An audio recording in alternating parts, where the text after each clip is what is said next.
What's up, guys? Welcome back to the YouTube channel. It's Rachel here with Makers Gonna Learn, your ultimate die cutting community where you can get education, motivation, and inspiration to learn, master, and use your die cutting machine with all the confidence in the world. Thank you so much for joining us today. We are going to be talking about EasyPresses, all about them, their prices, how much you need them, which ones you can't live without, which ones we don't really use. As you can see, we have all of the EasyPresses. We did have a video about which EasyPress should I buy, but it was pretty outdated as Cricut has came out with some more since then. So definitely stay tuned to learn which ones we use the most, which ones we don't feel like you need, and which one you have to have if you can only choose one. We'll be breaking down prices, how often we use these, maybe even talk about the colors because there are different colors. As you can see, we just have the red and then the classic blue that the first one came with.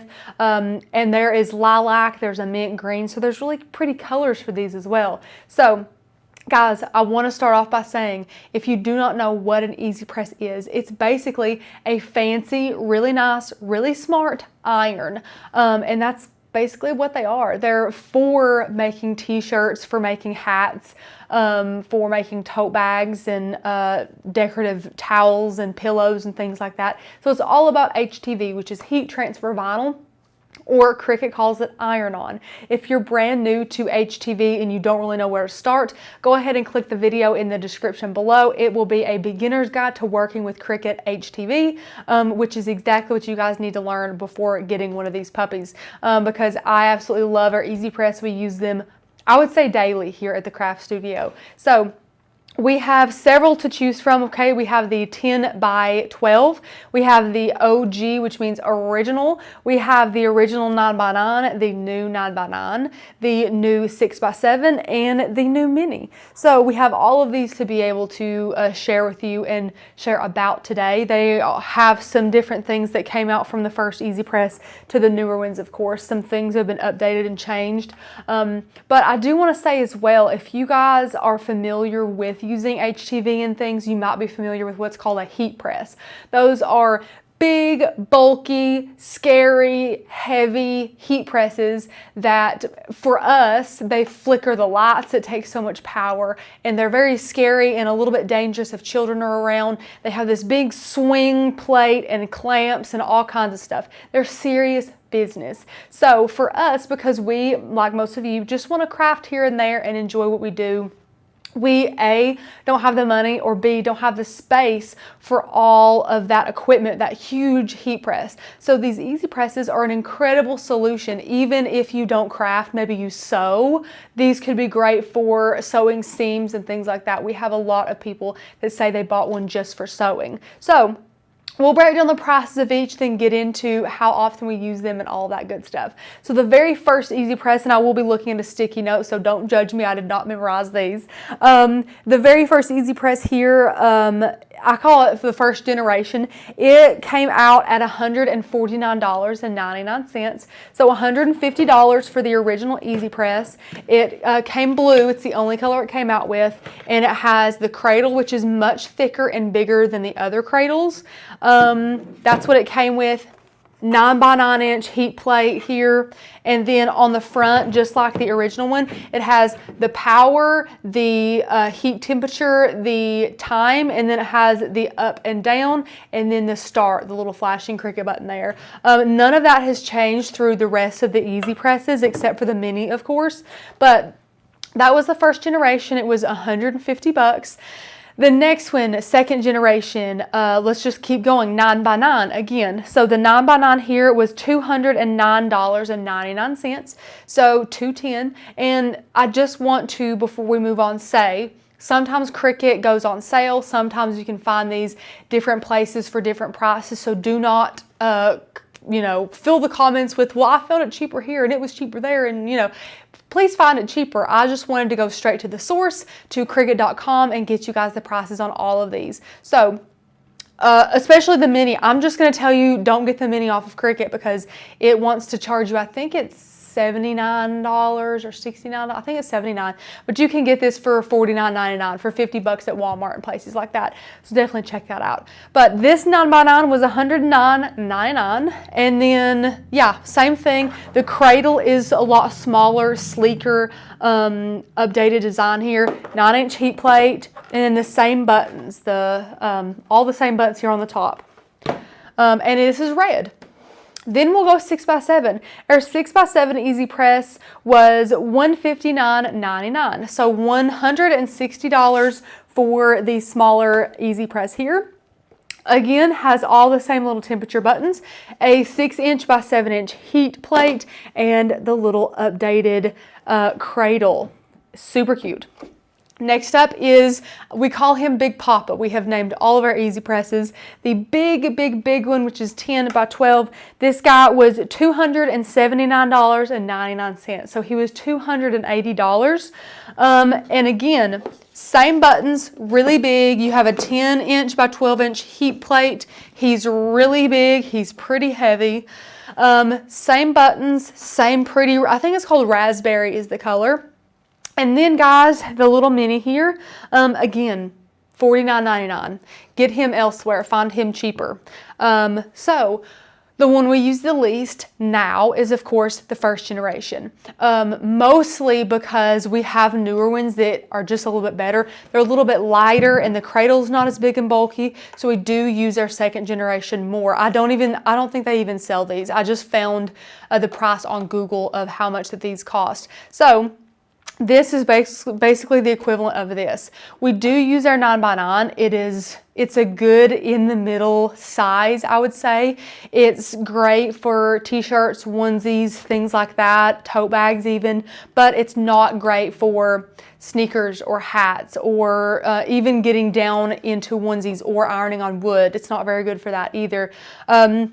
And we iron on wood a lot. We just like diversity. We like to be able to do whatever we want. So next up for the 6x7, I would say we don't use this one a ton. We do have it out. Maybe we use it once or twice a month. Something like that. It's compact, so it is good for smaller projects, onesies or tote bags, things like that. Really, all of these can be used on any project.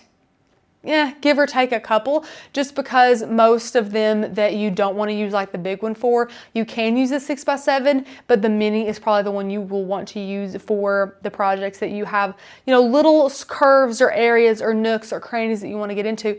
The one we use the second least next to the first generation is the big one. Personally. Now, Becca has a 10 by 12. She says she actually really likes it. She uses it on t-shirts a lot. And I will say, if your business is nothing but t-shirts, go for the big one. Do it. It'll save you time in the long run. I'm sure if that is what you mostly create is t-shirts with HTV, that the big one will be your biggest fan. You will love this one. It'll be what you use all the time. However, I personally don't do a lot of t-shirts anymore, and where it's big, bulky, heavy, it's just kind of hard to use. Also, if your house is maybe a little older, then it will actually flicker your lights because it draws a lot of power. They are all 3-prong. Yeah, they're all wait, no, I don't think this one's 3-prong. So the mini's not 3-prong, but all the rest of them are 3-prong for your outlets, which means they do draw quite a bit of power. But this one will actually flicker the lights in the studio for using it. So do keep that in mind as well. I have also been known several times to blow breakers. If I am Cricuting, have the hot glue gun running, and have our largest EasyPress, I've blown a couple of breakers, which is really sad, but it's happened. So that is something to think about as well. The one that we use most here at Maker's Gonna Learn every single day, every day we use it, is the mini. We love the mini EasyPress. And I'll just say, guys, if we can just be completely transparent, I dogged this little guy. When it was launched, I said, I don't think I'm gonna like that. Why would you pay so much for that? It's so tiny. We already have these other EasyPresses that do a great job. Why would we wanna get a little one? I ate my words. I still regret saying anything bad about this little fella. It is mini but mighty in so many ways. So guys, first of all, It's tiny. It's 2-pronged, so it's not going to draw all the power in your craft space. The little cradle is perfect. It's adorable. It doesn't take up much space at all. You have 3 heat settings, which you would think would be a little bit worse. You think it's not as accurate. It's perfect. There's no timer as well, which you might again think, I don't really know. That's kind of, I really like my stuff timed. You don't need it. It's in the design to where it doesn't need to be timed. You can use a timer on your phone if you want to, but with you guys being able to get such detail with this little fella, you don't need a timer. Think of it. So if you're underneath, if you have a design underneath this EasyPress, you set your timer and you hold it. And you look around and you hope that it's heating it well, and you just kind of, because you can't see anything, you just hope that it's heating it well and that your shirt's going to turn out great. But with this little guy, guys, you're hands-on, you're in there, you're moving it around. It is double ceramic coated on the actual heat plate, meaning it is designed to move. So a lot of these EasyPresses, you hear apply firm pressure and do not move it, because that's the rule. You don't do it. So when we were introduced to this little fella, it almost felt dirty, like we were going against what we believed in by moving him around and not adding a lot of pressure. But in reality, that's exactly how this works, and it works perfectly. So since it's double ceramic coated, it kind of slides around on your project effortlessly. Because the temperatures are 300, 350, and 400, what that means is as you're moving around your project, it is heating it evenly. So a lot of projects are on 315 or 330. With this on 350, as you're moving it around, that doesn't mean that every part of the design is being hit at 350 for 30 seconds. That means the design as a whole is getting heated at the correct temperature for the amount of seconds that you choose. It evens out perfectly. We've never had an issue with the Mini EasyPress. It is an insanely amazing little tool here. And if we couldn't rave on it enough, this is the one that we recommend you get hands down. If you can only pick one EasyPress, we recommend the Mini. It's great for ironing on wood. It's good for hats. It's good for shoes. It's good for t-shirts. It's good for blankets. It's good for tote bags. Everything and anything you can do with the Mini. Might it take longer? Yes, it very well might take longer if you're trying to iron on a 4X t-shirt and you have a Mini. It's going to take you a little bit longer, but it will be worth it. This guy takes up barely any space in the craft room. It's so small compared to these big ones, and it works incredibly. So that is definitely something to think about if you are kind of on the fence about which to choose, or maybe you can just afford one. Spending $50 on this EasyPress is well worth it to have it in your arsenal, I promise you.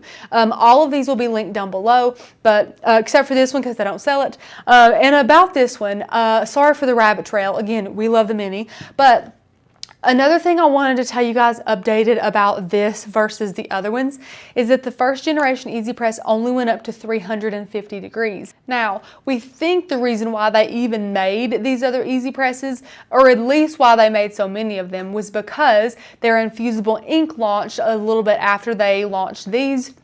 And these puppies can get up to 400 degrees. That is very hot. That's hotter than most things are baked in the oven for. So think about that as well. So you're going from 350 to 400 degrees. That's 50 extra degrees of heat. You're drawing a lot of power. These are pretty hot, so you do need to be very careful when using these. However, they're all great. So in ranked to how often we use them, we use the Mini every single day here. I would say the next one that we use is the 6x7. And then Becca uses this one more. I use this one more. So really, personal preference, guys. But it's unanimous with all Makers Gonna Learn, the whole team, that we love the Mini the most. He's mini but mighty. And as much as I talk down about this little fella, we love him. He's amazing. So that is just something to think about. Again, the prices are, for this one it was $150, for the 6x7 it was $160, for the 10x12 it was $280, for this 9x9 it was $210, and then our little Mini you can find for $50. So thank you so much for watching, guys. I hope that you enjoyed this video. Let me know in the comments if you have any questions or opinions on which ones that you like most. Again, it depends highly on your niche, what you like to craft. If you only like to do t-shirts, get that 10 by 12. I'm sure it'll pay for itself with you guys not having to, move it around so many times to get the entire shirt. If you like to do a wide array of projects, and you like to iron on wood sometimes, and to iron on hats, and to iron on socks, and onesies, and t-shirts, and tote bags, we recommend you getting the mini. There's just so much control with it that now really using a different EasyPress almost makes me nervous, because I'm not in there. I can't see what's going on. I can't watch it adhere as I can with the mini. It's a great tool, and we absolutely adore it. So go ahead, guys, and give this video a thumbs up if you enjoy it. If you're not already subscribed, what are you waiting for? We post amazing videos like this all the time on the YouTube channel, so definitely click that bell and get notified. Go ahead and let us know if you enjoyed this video, guys. Thanks so much for watching. Don't forget to click the very first link in the description below to become a member of Makers Gonna Learn. You will not regret it. We'll see you in the next video. Bye, guys.